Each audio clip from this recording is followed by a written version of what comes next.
Assalamualaikum. Kita baru masuk Honda RS Repsol version 1. Okey, tahun 2019. Tak lama mana lagi. Semua standard, rim standard, engine pun standard. Lepas tu siap top box ni, siap monorack dengan top box bagi sekali. Okey. Semua standard lah. Engine pun sedap. Yang best, mileage dia baru 20k saja. Mileage tak jauh mana. Okey, siapa yang dapat ni untung lah. Siapa yang dapat memang untung. Ada siap box, engine pun standard. Jom kita dengar bunyi engine.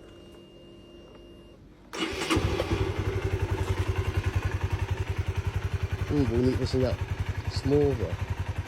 Okey, yang mana berminat boleh roger. Barang padu ni, barang padu.